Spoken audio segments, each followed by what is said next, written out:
Praise Lord. നിങ്ങളെ എല്ലാവരെയും blessed മോർണിംഗിലേക്ക് യേശു ക്രിസ്തുവിന്റെ നാമത്തിൽ സ്വാഗതം ചെയ്യുന്നു.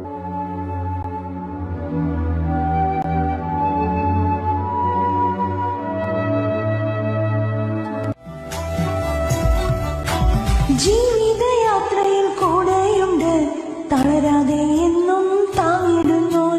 പർവ്വപ്രയാണത്തെ ചാടിടുവാൻ ഒരു നല്ല ദൈവം കൂടെയുണ്ട്. ജീവിതയാത്രയിൽ കൂടെയുണ്ട്, തളരാതെ എന്നും താങ്ങിടുന്നു. പർവ്വപ്രയാണത്തെ ചാടിടുവാൻ ഒരു നല്ല ദൈവം കൂടെയുണ്ട്.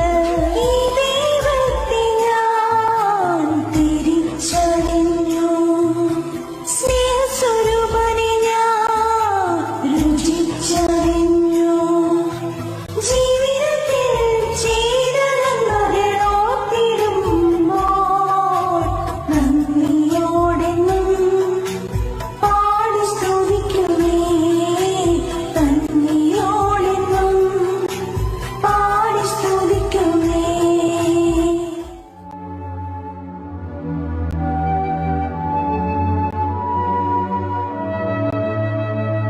പ്രിയരെ, അനുഗ്രഹിക്കപ്പെട്ട ഒരു പ്രഭാതം കൊണ്ട് നമ്മുടെ ജീവിതത്തിൽ അനുവദിച്ചു തന്ന വലിയവനായ ദൈവത്തെ നമുക്ക് ഒരുമിച്ച് ചേർന്ന് നന്ദി പറയാം. എത്ര പേർ പറയും, ഞാൻ നിന്നതല്ല, എൻ്റെ ദൈവം എന്നെ നിർത്തിയതാണ്? ഒന്നുകൂടെ പറഞ്ഞു കഴിഞ്ഞാൽ 2024 ജൂൺ മാസം 19 തീയതി എന്നെയും എൻ്റെ കുടുംബത്തെയും പ്രത്യേകിച്ച് പകർച്ചവ്യാധിയിൽ നിന്നും അനേക പ്രതികൂലത്തിൽ നിന്നും പ്രതിസന്ധിയിൽ നിന്നും കണ്ണിലെ കൃഷ്ണമണി പോലെ സൂക്ഷിക്കുകയും വിടുവിക്കുകയും ചെയ്ത വലിയവനായ ദൈവത്തിന് നന്ദി പറഞ്ഞുകൊണ്ട് ഈ പ്രഭാത ചിന്തയിലേക്ക് നമുക്ക് ഒരുമിച്ച് അടുത്തു വരാം. നിങ്ങളുടെ അസാധ്യതകളുടെ നടുവിൽ നിങ്ങൾ ഈ 3 വചനങ്ങൾ ഓർക്കുക.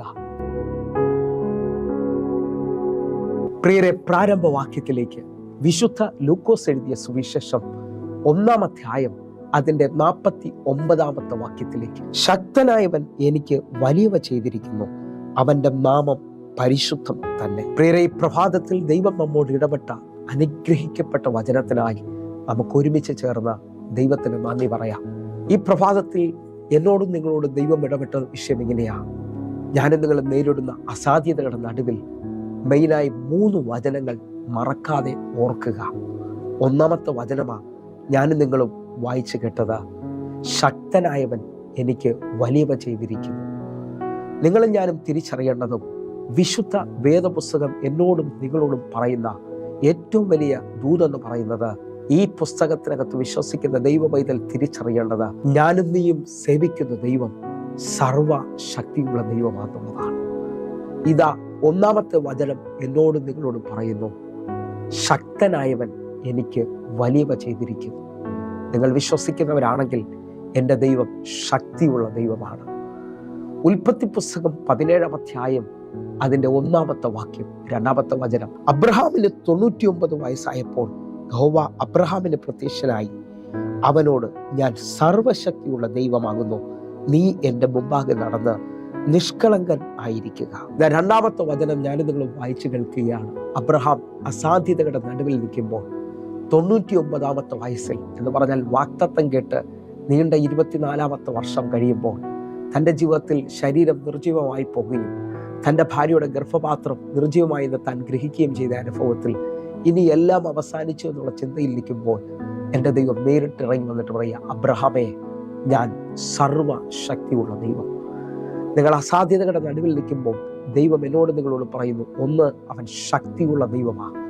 2, അവൻ സർവശക്തിയുള്ള ദൈവമാണ്.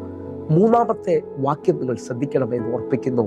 യിരെമ്യാ പ്രവാചകന്റെ പുസ്തകം 32-ാം അധ്യായം അതിന്റെ 17-ാമത്തെ വാക്യം, അയ്യോ യഹോവയായ കർത്താവേ, നിന്റെ മഹാശക്തി കൊണ്ടും നീട്ടിയ ഭുജം കൊണ്ടും നീ ആകാശത്തെയും ഭൂമിയും ഉണ്ടാക്കി, നിനക്ക് അസാധ്യമായത് ഒന്നുമില്ല. എന്നെ ശ്രദ്ധിക്കുന്നവരെ, 3-ാമത്തെ വചനം ഞാൻ നിങ്ങൾ കേൾക്കുമ്പോൾ നിന്റെ മഹാശക്തി കൊണ്ട് വിശ്വസിക്കുന്നവരുണ്ടെങ്കിൽ 1, ദൈവം ശക്തനാണെന്ന് എന്നോട് നിങ്ങളോട് പറഞ്ഞു. 2, അബ്രഹാമിനോട് പറഞ്ഞതുപോലെ എന്നോട് നിങ്ങളോട് ദൈവം പറയുക, ഞാൻ സർവശക്തിയുള്ള ദൈവമാണ്. 3, അവൻ മഹാശക്തിയുള്ള ദൈവമാണെന്ന് ഇന്ന് ഈ പ്രഭാതത്തിൽ എന്നോട് നിങ്ങളോട് പറയുകയാണ്. ഏത് അസാധ്യതകളുടെ നടുവിൽ നിൽക്കുമ്പോഴും ഈ 3 വചനങ്ങൾ മറക്കരുത്. 1, ശക്തിയുള്ള ദൈവം. 2, സർവശക്തിയുള്ള ദൈവം. 3, മഹാശക്തിയുള്ള ദൈവം. ഈ ദൈവത്തെ സേവിക്കുവാനായിട്ടാണ് ഞാനും നിങ്ങളും ഇന്നായിരിക്കുന്നത്. വചനം വിളിച്ചു പറയുന്നു. യെശയ്യാവ് 9:6 പറയുക, അവൻ അത്ഭുത മന്ത്രിയാണ്. വിശ്വസിക്കാമെങ്കിൽ അത്ഭുത മന്ത്രിയും വീരനാം ദൈവം, നിത്യപിതാവ്, സമാധാന പ്രഭു ഇതാ നിനക്ക് വേണ്ടി ഒരു അത്ഭുതം ചെയ്യാൻ പോവുകയാണ്. വിശ്വസിക്കാമെങ്കിൽ ലൂക്കോസിന്റെ സുവിശേഷം 1:37 പറയാ, ദൈവത്തിന് ഒരു കാര്യവും അസാധ്യമല്ലല്ലോ. നിങ്ങളും ഞാനും വിശ്വസിക്കുന്ന ദൈവത്തിന് ഒരു കാര്യവും അസാധ്യമായിട്ടില്ല. ആ ദൈവം ഇന്ന് ഈ പ്രഭാതത്തിൽ ഒരു വലിയ അത്ഭുതം നിങ്ങൾക്ക് വേണ്ടി ചെയ്യാൻ പോവുകയാണ്. അസാധ്യതകളിൽ നമുക്ക് ബലപ്പെടാം. നമ്മുടെ ദൈവം ശക്തനാ, നമ്മുടെ ദൈവം സർവശക്തിയുള്ളവനാ, നമ്മുടെ ദൈവം മഹാശക്തിയുള്ള ദൈവമാണ്. ഈ വചനങ്ങളാൽ നിങ്ങളെ ദൈവം അനുഗ്രഹിക്കട്ടെ. നമുക്കൊരുമിച്ച് കണ്ണുകൾ അടയ്ക്കാം. ഞങ്ങളെ സ്നേഹിക്കുന്ന ഞങ്ങളുടെ നല്ല ദൈവമേ, പൂർണ്ണ ഹൃദയത്തോടെ അസാധ്യതകളിൽ നിൽക്കുന്ന ഓരോ മക്കൾക്കും വേണ്ടിയും ഇന്ന് അങ്ങ് സർവശക്തിയുള്ള ദൈവമാണെന്ന് തെളിയിക്കണമേ അപ്പാ. ഇവരുടെ ജീവിതത്തിൽ ഒരു അത്ഭുതം അങ്ങ് ചെയ്യണമേ എന്ന് പ്രാർത്ഥിക്കുന്നു. ദൈവം അത് ചെയ്തതിനായി നന്ദി. ആമേൻ, ആമേൻ, ആമേൻ. പ്രിയരെ, പ്രഭാത സന്ദേശം നിങ്ങൾക്ക് അനുഗ്രഹമാകുന്നുവെങ്കിൽ നമ്മുടെ യൂട്യൂബ് ചാനൽ സബ്സ്ക്രൈബ് ചെയ്യും, ഫേസ്ബുക്കിലേക്ക് നിങ്ങൾ ജോയിൻ ചെയ്യുകയും ചെയ്യണമെന്ന് ഓർപ്പിക്കുന്നു. അതേപോലെ തന്നെ എല്ലാ ദിവസവും വൈകിട്ട് 6 മണിക്ക് നമുക്ക് സൂമിൽ ആരാധന നടക്കുകയാണ്. നിങ്ങളെയും ക്ഷണിക്കുന്നു. എങ്കിൽ അടുത്ത ദിവസം കാണും വരെയും സ്വർഗത്തിലെ ദൈവം നിങ്ങളെ കാക്കുമാറാകട്ടെ. God bless you. ആമേൻ.